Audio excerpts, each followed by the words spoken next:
Shalom, Ibu Bapak, Saudara-saudara yang diberkati oleh Tuhan kita Yesus Kristus. Jumpa lagi bersama dengan saya, Pendeta Tineta Potubun. Kita akan mengawali hari ini dalam saat teduh bersama Tuhan melalui perenungan kebenaran firman-Nya. Oleh karena itu, sebelum kita mendengarkan firman Tuhan di saat pagi hari ini, saya mengajak kita semua untuk mari kita sehati di dalam doa. Mari berdoa. Allah yang rahmani, kami mengucap syukur kepadamu untuk kasih setia dan kuasa-Mu yang tidak pernah lekang oleh waktu. Terima kasih untuk musim-musim kehidupan yang telah kami lewati bersama-Mu. Kami ada lagi di hari ini bukan karena kami kuat dan hebat, tapi semata karena kasih dan anugerah Allah yang dinyatakan dalam hidup kami. Kami diberkati dalam nafas hidup, kami diberkati dalam banyak hal. Dan ketika kami ada di hari ini Bapak, waktu yang ada ini kami pakai untuk saat teduh bersama-Mu. Oleh karenanya sampaikanlah isi hati-Mu kepada kami, supaya kami pahami apa yang menjadi maksud dan kehendak-Mu di sepanjang perjalanan hidup kami.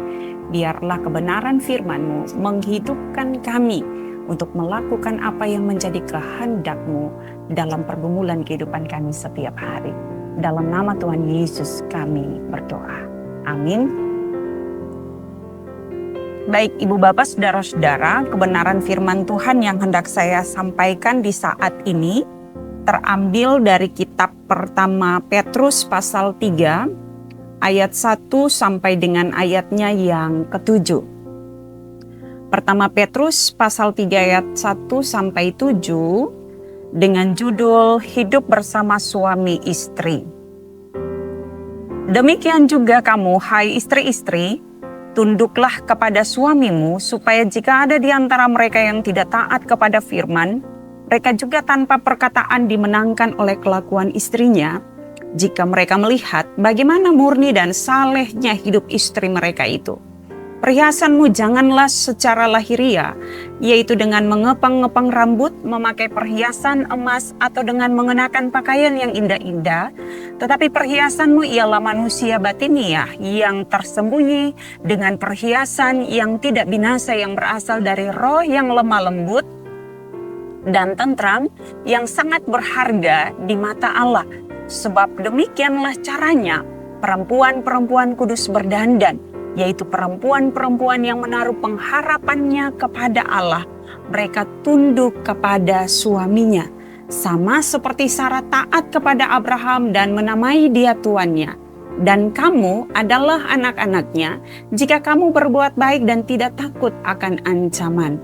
Demikian juga kamu, hai suami-suami, hiduplah bijaksana dengan istrimu sebagai kaum yang lebih lemah.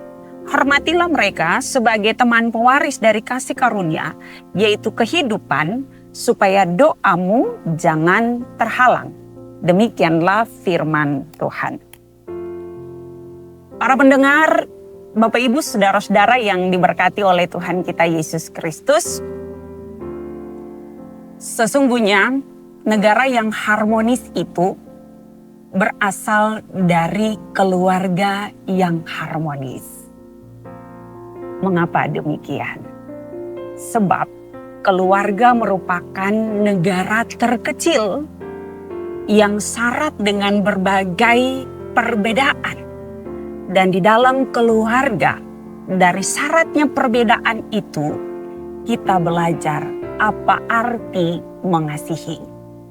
Dan ketika suami istri bersepakat, maka situasi yang penuh dengan keharmonisan itu pasti akan terjadi, terlahir dari dalam keluarganya.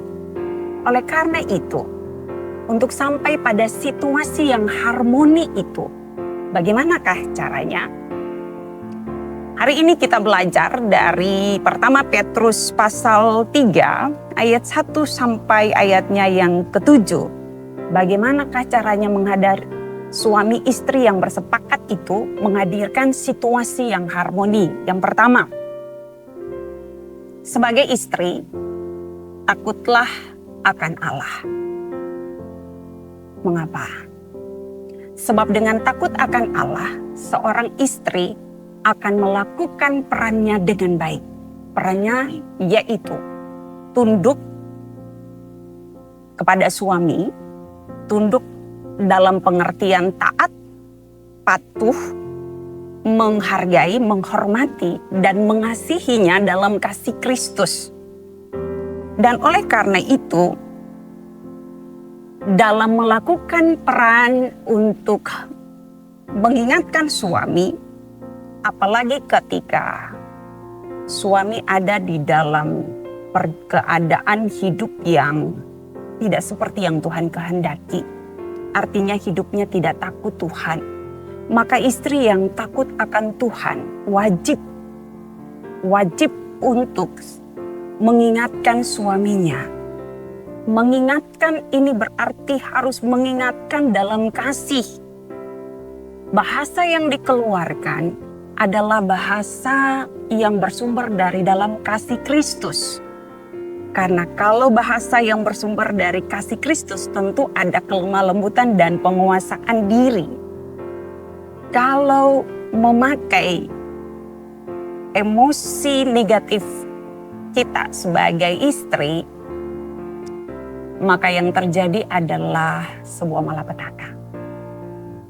Oleh karena itu ketika melakukan peran sebagai istri yang tunduk taat dan mengingatkan suami manakala dia ada di luar kendali, manakala ada di dalam kehidupan yang tidak Tuhan kehendaki, maka bahasa yang disampaikan adalah bahasa kasih. Jangan sampai meledak-ledak, jangan sampai menyala-menyala, karena pada akhirnya situasi akan semakin rumit. Ya, apalagi kita sebagai perempuan Indonesia Timur, gunakanlah bahasa yang baik, bahasa yang penuh dengan kasih Kristus. Sehingga dari cara itu sesuatu terjadi atas kasih karunia Allah yang dinyatakan dalam pergumulan keluarga. Hal yang berikut adalah melakukan peran selain mengingatkan dalam tunduk dan taat kepada suami dan kemudian mengingatkan ketika ada di dalam keadaan hidup yang salah, jalan yang tidak Tuhan kehendaki, maka tanggung jawab seorang istri juga adalah mendoakan suaminya.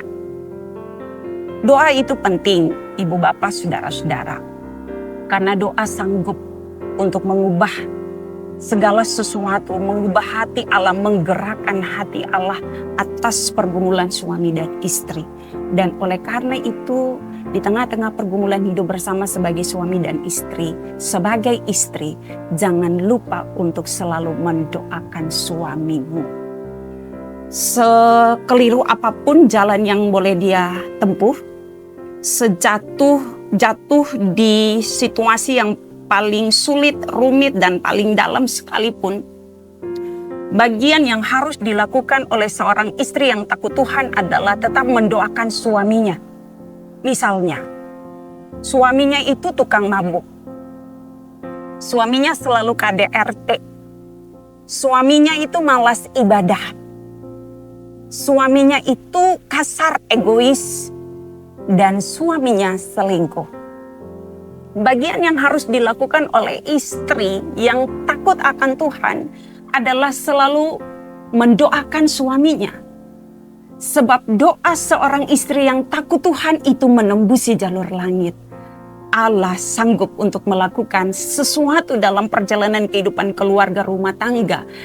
Ketika istri yang takut akan Tuhan ini sungguh-sungguh mendoakan suaminya dalam kasih Kristus untuk bagaimana dia kembali kepada jalan yang Tuhan kehendaki. Ya, kita belajar dari tokoh-tokoh Alkitab, perempuan Alkitab zaman dulu, tetap mendoakan suaminya, menjadi perempuan hebat di dalam Tuhan dengan tetap tunduk taat melakukan perannya dan tetap mendoakan suaminya. Sesakit apapun, sehebat apapun lukanya, peran sebagai seorang istri yang takut akan Tuhan, yang terus mendoakan suaminya, itu wajib dilakukan. Mendoakan suami bukan berarti ketika suami ada dalam keadaan baik-baik saja, ketika pekerjaannya baik-baik saja, ketika dia berbuat baik lalu kita mendoakan dia. Tetapi hal sebaliknya yang hebat dan luar biasa adalah ketika dalam situasi yang tidak baik-baik saja, ada goncangan hebat yang terjadi dalam pergumulan rumah tangga, maka tanggung jawab istri yang takut Tuhan adalah selalu mendoakan suaminya supaya hatinya berbalik kepada Tuhan. Tuhan tahu hatimu terluka, Tuhan tahu hatimu hancur, Tuhan tahu hatimu patah, Tuhan tahu bahwa setiap hari kamu menangis. Dan Tuhan tahu kapan waktu yang tepat untuk menjawab setiap doa-doamu. Tentu air matamu akan Tuhan hapus. Dan Tuhan akan perbaiki kembali situasi hubungan suami istri yang tadinya hancur, patah, dan berantakan itu. Tuhan akan pulihkan kembali. Sebab bagi Tuhan tidak ada yang mustahil. Manusia boleh bilang hancur. Tapi kalau Tuhan bilang tidak, dengan kekuatan doa seorang istri yang membekap suaminya di dalam doa, maka mujizat pasti terjadi. Ibu bapak saudara-saudara yang diberkati Tuhan, hal yang kedua, sebagai istri yang takut akan Tuhan, maka mari lakukan peranmu sebagai penolong. Melakukan peran sebagai seorang penolong ini memang tidak mudah. Ya. Saya mau bilang menjadi penolong ini ibarat superhero gitu. Melakukan segala sesuatunya sebagai penolong, otomatis ada hal yang perlu ditolong. Dan oleh karena itu menjalankan peran fungsi sebagai penolong di dalam kehidupan keluarga bagi suami, bagi juga anak-anak itu memang tidak mudah. Tetapi istri yang takut Tuhan, dia akan kuat untuk melakukan tanggung jawabnya sebagai seorang penolong. Perannya sebagai seorang penolong. Dan sebagai seorang penolong yang baik,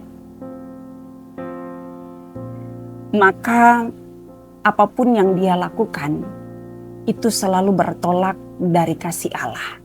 Dan oleh karena itu buah-buah roh akan menjadi bagian dari dalam perjalanan pergumulan kehidupan keluarga rumah tangganya. Galatia pasal 5 ayat 22 sampai 23 ya, yang berbicara tentang tetapi buah-buah roh ialah kasih, sukacita, damai sejahtera, kesabaran, kemurahan, kelemah lembutan, dan penguasaan diri. Sebagai istri yang takut Tuhan, melakukan peran sebagai penolong harus mampu menghadirkan buah-buah roh di dalam kehidupan keluarga rumah tangganya. Jangan sampai dalam situasi yang sangat rumit dan seolah-olah tidak ada jalan keluar, bukan buah-buah roh yang ditampilkan, tetapi buah-buah di mana ego dan dendam, kekecewaan, amarah yang meledak-ledak itu yang hadir di tengah-tengah keluarga. Ingat, suami akan berubah ketika dia melihat bagaimana pola hidup istrinya yang sungguh-sungguh takut akan Tuhan. Seiring dengan waktu, doa istri sanggup untuk mengubah situasi kehidupan suaminya. Dan oleh karena itu jangan kendor karena sebuah situasi. Dan sebagai penolong, ketika kita mengingatkan suami dalam hal ketika dia melakukan hal yang keliru. Sebagai penolong, ketika dia tidak menanggapi dengan baik, kita wajib untuk terus mengingatkan. Tetapi juga sebagai penolong, mari kita siapkan hal-hal yang menjadi kebutuhannya. Kebutuhan suami tetapi juga kebutuhan anak-anak.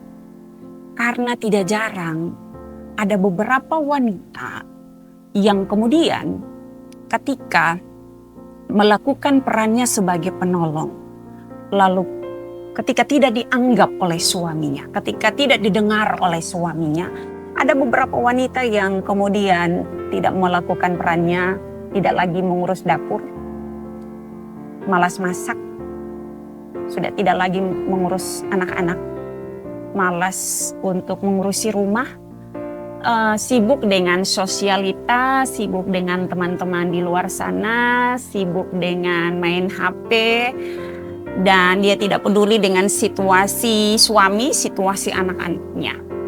Dan ini berarti peran sebagai penolong itu dia tidak melakukannya dengan baik. Mengapa? Karena bisa jadi dia tidak takut Tuhan. Dan oleh karena itu, dalam melakukan peran sebagai seorang penolong, maka takut akan Tuhan itu akan menjadi sebuah kunci di mana kita mampu untuk mendobrak segala hal yang tidak mungkin itu menjadi mungkin. Hal yang berikut adalah dalam melakukan peran sebagai penolong istri yang takut akan Tuhan, itu berarti dia memiliki kecantikan alaminya. Istri yang takut Tuhan sudah pasti memiliki kecantikan alami. Kecantikan alami ini lahir dari hatinya yang selalu tulus. Kecantikan alami ini lahir dari hatinya yang selalu mendoakan suaminya. Kecantikan alami ini itu berarti secara lahiriah, dia secara fisik, dia selalu bersih. Melakukan tanggung jawab perannya sebagai istri sekaligus sebagai seorang mama. Dalam kesehariannya, dalam rutinitas untuk menyiapkan makan, minum, membersihkan rumah dan lain-lain sebagainya. Dia tidak lupa untuk selalu bersih. Karena itu sangat penting ibu-ibu terkasih. Sebagai istri kita harus selalu bersih.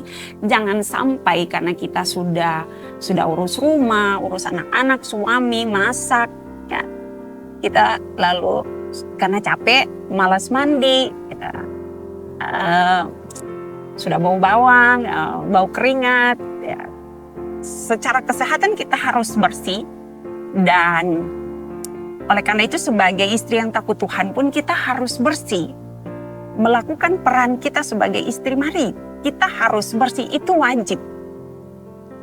Dan bersih di sini berarti kita tidak harus memiliki yang disampaikan firman Tuhan, perhiasanmu janganlah secara lahiriah yaitu dengan mengepang-ngepang rambut, memakai perhiasan emas. Bersih di sini sudahlah, kita cukup mandi, ya.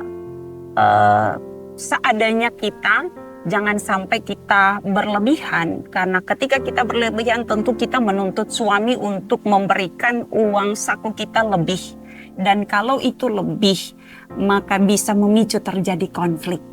Oleh karena itu syukuri apa yang ada padamu, sebab kecantikan bukan soal fisikmu, tetapi kecantikan alami, kecantikan sesungguhnya, kecantikan yang sejati itu muncul dari hatimu yang penuh dengan kasih. Dan oleh karena itu kecantikan yang kedua yang lahir dari dalam, ada dari batiniah kita, adalah kita memiliki kasih Allah, buah-buah roh yang hidup dalam hidup kita. Artinya perkataan kita lemah lembut, selalu sabar, murah hati terhadap suami, terhadap anak-anak, dan yang paling penting di antara semuanya adalah mengasihi. Karena ketika kita memiliki kasih, sungguh kecantikan yang kita miliki itu luar biasa dan tidak dimiliki oleh siapapun. Mau operasi sehebat apapun tidak akan mendapati kecantikan itu. Dan hal yang terakhir, yang berikut, bagi para suami. Untuk para suami, pesan dari kebenaran firman Tuhan di saat ini adalah milikilah hati Allah. Mengapa harus memiliki hati Allah? Karena dengan memiliki hati Allah, sebagai suami tentu akan melakukan peran fungsinya sebagai imam dengan baik. Dan karena memiliki hati Allah, sudah pasti tidak bertindak sewenang-wenang, semena-mena terhadap istrinya. Ya, kadang-kadang suami itu pikir, oh saya tuh kepala keluarga, kamu itu wajib nunduk ikut nurut apa saja yang saya perintahkan, yang saya mau. Tapi ingat, milikilah hati Allah, jangan semena-mena, jangan egois. Melakukan segala sesuatu wajib untuk selalu ada di dalam komunikasi dengan istri sebagai teman pewaris. Ya, di kebenaran firman Tuhan ini disampaikan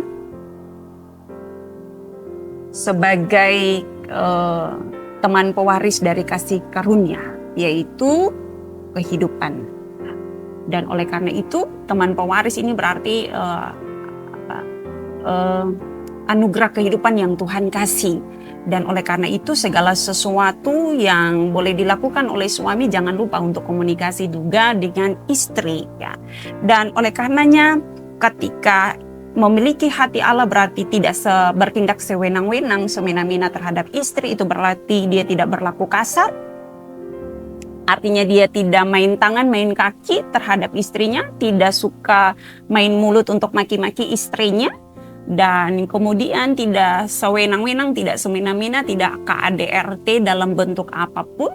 Dan dia takut Tuhan, memiliki hati Allah dalam hidupnya. Dia sampai kemampuan untuk menjaga perasaan istrinya dalam kasih Kristus itu dia miliki. Ya, karena dia sadar ketika dia suami yang menyakiti istrinya sama saja menyakiti dirinya. Dan ketika sudah menyakiti dirinya sendiri, itu berarti apapun yang dia doakan itu terhalang. Berkat sementara tertunda. Karena kepala keluarga sebagai suami harus periksa diri dulu. Harus koreksi diri dulu. Apa yang sudah dia buat, apa yang sudah dia lakukan. Dan oleh karena itu ketika kemampuan untuk bisa mengasihi dan tidak menyakiti istrinya akan memerintahkan berkat Allah tercurah dalam kehidupannya. Bandingkan Mazmur 128. Ya, di situ ada disampaikan bahwa tentang seorang laki-laki yang takut akan Tuhan akan memerintahkan berkat Tuhan hadir di dalam kehidupan keluarga rumah tangganya. Oleh karena itu, pesan penting dari kebenaran firman Tuhan di saat pagi hari ini adalah bahwa takutlah akan Allah. Karena dengan takut akan Allah akan membuat hatimu untuk selalu bersyukur memiliki pasanganmu. Dengan demikian, ketika kita takut akan Allah, kemampuan untuk bersyukur itu ada atas pasangan yang sudah Tuhan hadirkan dalam pergumulan hidup bersama sebagai suami dan istri. Selamat bersaat teduh, Ibu Bapak Saudara-saudara, selamat menjalani hari ini dengan Tuhan. Ingat, apapun yang kamu jalani dalam kesepakatan suami istri dengan Tuhan, hari ini Tuhan buat berhasil. Apa yang kamu kerjakan, perjalananmu menjadi beruntung. Karena ada doa istri yang selalu menyertai suami, ada doa suami yang selalu ada bersama dengan istri dan anak-anaknya. Kasih karunia Tuhan melimpah dalam kehidupan keluarga, rumah tangga, ibu bapak, saudara-saudara. Tuhan memberkati dan mari kita berdoa. Kami mengucap syukur kepadamu ya Allah Bapa di dalam nama Tuhan Yesus untuk waktu ini. Kami ada di dalam keteduhan hati untuk membaca, mendengarkan kebenaran firman-Mu. Biarlah kebenaran ini menghidupkan perjalanan hidup kami ya Allah Bapa di sorga atas pergumulan kehidupan keluarga rumah tangga kami. Ada banyak hal yang kami gumuli, ada banyak hal yang telah terjadi di musim perjalanan hidup kami Tuhan. Tapi kami percaya Tuhan, ketika kami libatkan Tuhan pegang kendali atas segala pergumulan kehidupan keluarga rumah tangga kami. Oleh karena itu sebagai pelayan-Mu hamba berdoa dalam nama Tuhan Yesus Kristus. Bagi suami dan istri yang hari-hari ini terus bergumul dalam pergumulan kehidupan keluarga rumah tangga mereka. Melakukan peran dan tanggung jawab mereka masing-masing. Tuhan tolong mampukan dalam kasih dan kuasa Kristus. Berkati apa yang mereka kerjakan. Berkati apa yang mereka upayakan bersama dengan Tuhan. Apapun itu Tuhan buat berhasil dan beruntung. Dan ketika mereka bergumul dengan situasi-situasi yang rumit untuk memiliki keturunan, tetapi juga kelemahan-kelemahan tubuh, situasi-situasi di mana penuh dengan tekanan, Tuhan tolong mereka. Dan biarlah bersama dengan Tuhan atas setiap situasi itu mereka menjadi orang-orang yang kuat dan melihat bagaimana cara Allah bekerja menyelesaikan segala sesuatunya. Hormat dan kemuliaan bagi Bapa dalam nama Tuhan Yesus. Terima kasih Tuhan Yesus yang baik. Kami juga berdoa bagi kehidupan anak-anak yang Tuhan karuniakan di dalam kehidupan keluarga-keluarga Kristen. Tuhan memberkati anak-anak ini dalam masa mereka menjalani kehidupan ini. Baik yang ada dari dalam kandungan itu sampai pada usia dewasa sekalipun Tuhan jaga lindungi berkati mereka dengan segala harapan perjuangan masa depan mereka. Tuhan tolong dalam kasih dan kuasa Kristus. Terima kasih paling banyak Tuhan Yesus untuk cinta Tuhan yang tidak pernah lekang oleh waktu. Dan kami percaya bahwa hari ini Tuhan memerintahkan berkat kehidupan penuh bagi kehidupan keluarga rumah tangga kami. Dan oleh karena itu dalam kerendahan hati Bapa, kami memohon ampuni segala dosa dan salah kami, dan bimbing kami selalu dalam jalan-jalan kebenaran-Mu. Dan sepanjang hari ini kami percaya kami menuai janji berkat daripada-Mu ya Allah. Terpujilah nama-Mu ya Allah kini dan sampai sepanjang masa. Kepadamu kami berdoa, kami bersyukur, menaruh segala harapan dalam doa ini. Jadi bukan karena kehendak kami, melainkan kehendak Bapa di dalam nama Tuhan Yesus Kristus. Dan untuk itu Tuhan, hamba mohon jaminan berkat-Mu bagi kehidupan umat-Mu. Allah sumber kasih karunia dalam Tuhan Yesus Kristus dan Roh Kudus senantiasa menyertai memberkati ibu bapak saudara-saudara sekalian hari ini, esok, dan sampai sepanjang masa. Amin. Ibu bapak saudara-saudara yang diberkati Tuhan, demikianlah renungan rohani kita di saat pagi hari ini. Selamat beraktivitas, selamat menuai berkat Tuhan. Tuhan memberkati. Shalom.